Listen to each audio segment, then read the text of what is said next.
Par putt for Strange.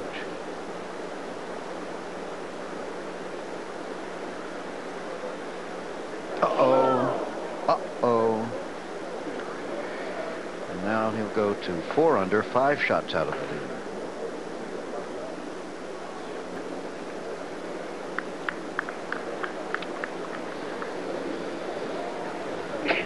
It's hard out there.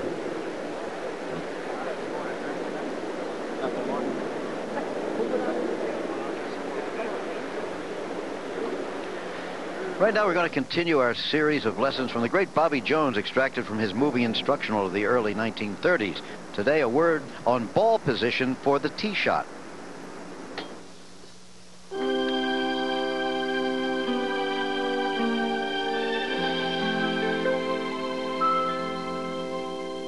Now, I find that I drive better if I stand back here, so that the ball is about opposite my left toe. And that way, my weight is behind the shot, and I can hit through the ball. And watch it. You see, I don't have to shift my weight during the backswing because it is already back where I can get into the shot. When I start the club down, every part of my body starts moving toward the ball. If this were not true, I should lose a great deal of power from a stroke. This view of the feet may illustrate better what I mean. This shot was hit hard, and you can see the left heel come down as the weight begins to move forward. And at the finish, the right foot is supporting practically no weight at all.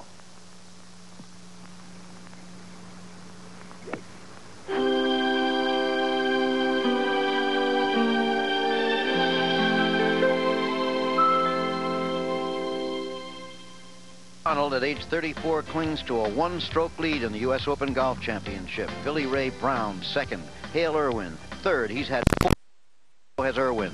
We'll watch him. Greg Norman there. Nick Masters champion. Tim Simpson.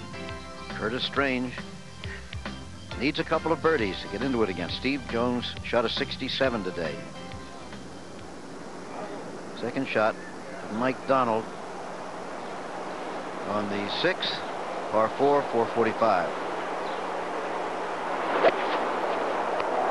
From 182 out of the rough with a 6-iron. And he's safely on. Okay, let's move over now to Roger Twibell and Dave Marr.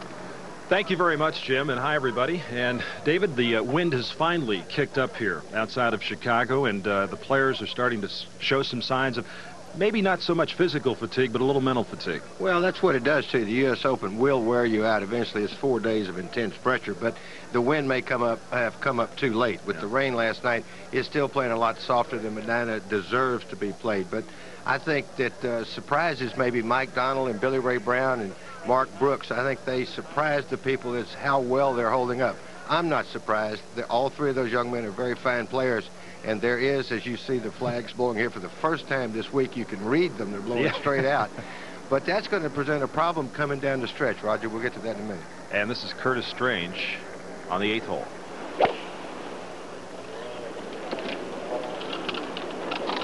.190-yard par 3. And in the middle of the green. And Bob Rosberg been following Curtis Strange, and obviously you can tell, David, his demeanor has changed considerably the last couple of holes. But that was an indifferent third shot he hit with the wedge there at 7. That's a hole where he's so good with the short, with every club actually, but you would think he'd have a makeable putt for birdie, and he walks off the green with a 6. That's throwing away a shot to the field. And of course, Curtis, being the kind of grinder that he is, I mean, that face right now looks like Mount Rushmore. Same red shirt that he wore on the final day last year. Buzzy Zeller noted that. He said, oh, Curtis has got his red shirt on again today. May not be the same one, but it's the same color. Now, at the 6th hole, 445-yard par 4, Billy Ray Brown. We didn't get a chance to see his second shot, probably one of the finest shots he's played all week, out from under a tree to this position. Took a little 4-iron, knocked it down from about 185, and he's looking at this putt for a birdie. Very fast putt. It's going to be downhill. The wind's behind him, and the pin is set on a slope, so he doesn't want to hit it too firm and let it get away from him. And Jerry, you say it's downwind, and it is, you feel, affecting the ball even though it's on the green. No question, David. The wind is a big factor today.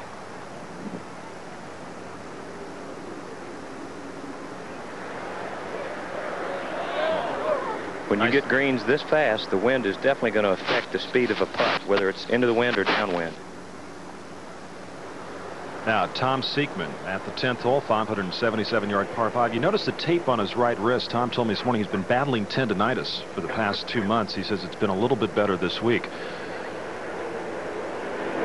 And one of the big hitters out here on tour, but he said you really haven't had much of an opportunity to go for the par 5s and 2, as he throws a lovely shot in there at 10.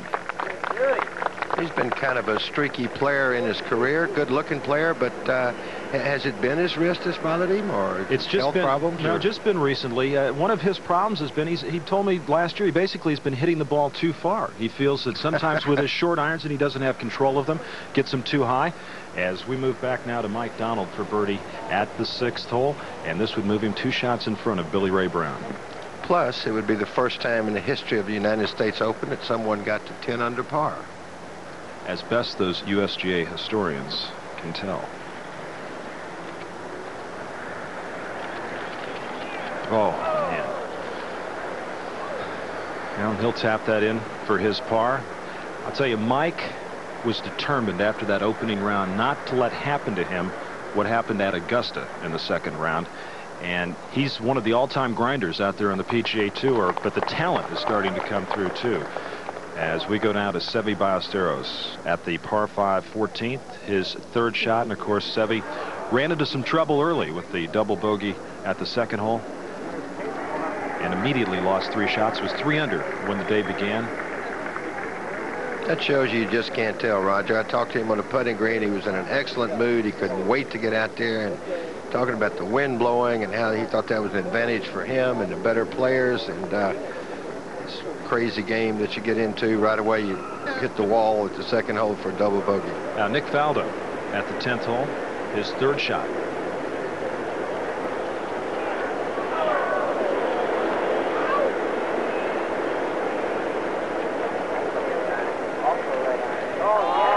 Goodness, that nearly jumped in the hole, but that is on a very precarious spot right there. Both those balls roll back, and both players with birdie chances.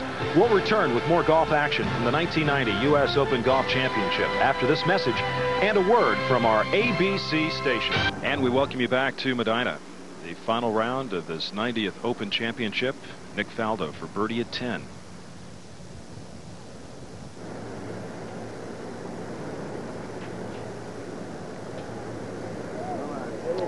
Looked like it hopped when he hit it. Usually that means you don't hit it as solid as you would like. And Faldo will remain at 6 under as we go to 15 now. 384-yard par 4, Greg Norman. He has a birdie putt here, coming off the bogey at 14. Yesterday he bogeyed this hole. You remember, David, he was in some real trouble to the left. He had a bad drive there. Made a great par here the day before, after being in the trees to the right.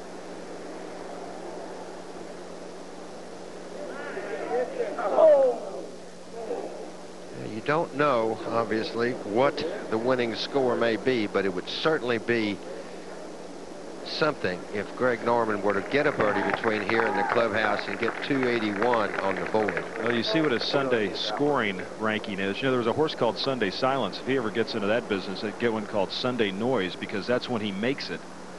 And before he putted, this was Hale Irwin's attempt for yet another birdie, which would have been 5 in a row. This at 15. Go. Go. Get up. And he's got a putt of some considerable distance left for his par there. Very slow going up that hill there. I talked to Hale this morning. He said if he'd have putted well, this would be no tournament here. But he's putting well today. Yes, it is. That 15th hole is going to be playing into the wind today, so it's going to be a little bit longer than its 384 yards.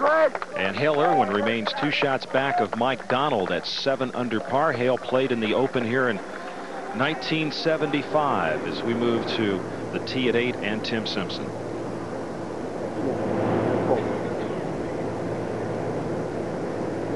Simpson at 5 under par. He made a bogey at 6. And, oh, what a tee shot there. Great shot on that hole. Where that pin is, that green slopes quite a bit from left to right. Now we go to Mark Brooks at 7 for birdie. It's been a while since he's rolled one in, Roger. He bogeyed the 6th hole. He needs this badly.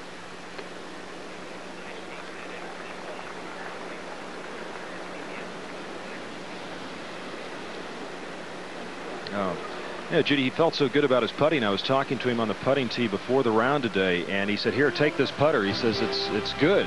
All the balls go in when you hit it. So anyhow, Mark Brooks with a bit of a problem. He's made a couple of bogeys, and this is the 90th United States Open Championship. We're at Medinah Country Club, the number 3 course here.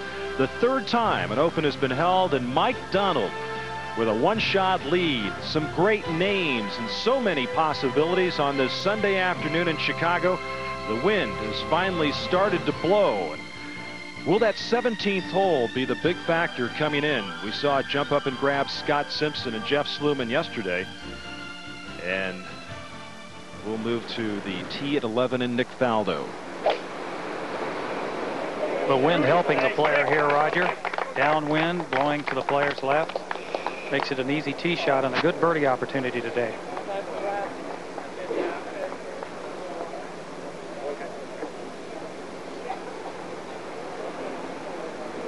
Now on the tee at 16, 436-yard par 4, Hale Irwin. This is driving in the same direction that the 11th hole is, so the player should make this tee shot a little easier today. Helping him right to left. And that'll be down in a flat area right there, David. That'll be downwind, but that doesn't necessarily make this hole any easier. As we look at the 16th hole, one of the stronger par 4s here at Medinah. Dogleg to the left. Players will be driving out there with a 3-wood. Some of the longer players maybe in a 1-iron. Shorter players maybe a driver. But you get to the corner and then your problems start. You're shooting a shot that's anywhere from, we saw guys 225 to 170 yesterday to a green that's up above you. And that's why I say with the wind, that doesn't help you so much, because that green will dry out a lot faster than one that's down in the valley. Second most difficult hole so far in this Open Championship. Matter of fact, the last 3 holes, the 2nd, 7th, and 3rd most difficult, is Greg Norman now on the tee.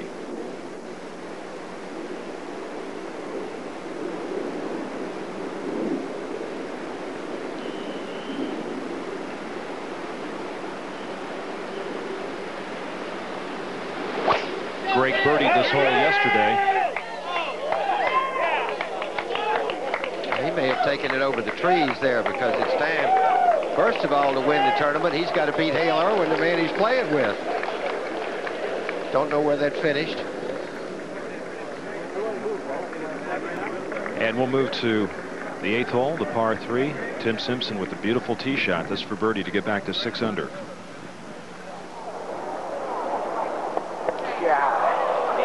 Tim told me this morning that he just couldn't get the feel for the greens yesterday. He was very concerned. He said, I had no idea about the speed. He says my pacing was off, and obviously having some more trouble with it today. This is a really golden opportunity. By the way, Greg Norman's tee shot back there at 16, perfectly placed in the middle of the fairway. Well, you hate to waste a shot like Tim just played into that hole. A very, very hard par 3. Knock it almost stiff, and then walk out of there with 3 is can really get you going the wrong way.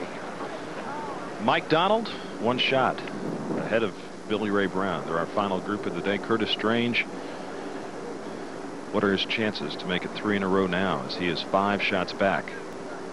Well, if he looks back at it, where it stopped him was the 7th hole when he made that bogey. And there's Mike Donald.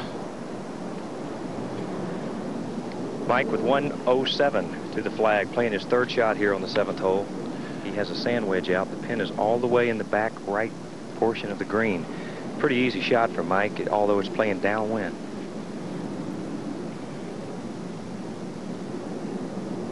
Slightly downhill lie. Well, he kind of pulled it on that downhill lie, but it should be about the right distance. Oh, he got some good action on it, Jerry. He's above the hole. He'll have a left to right breaking putt.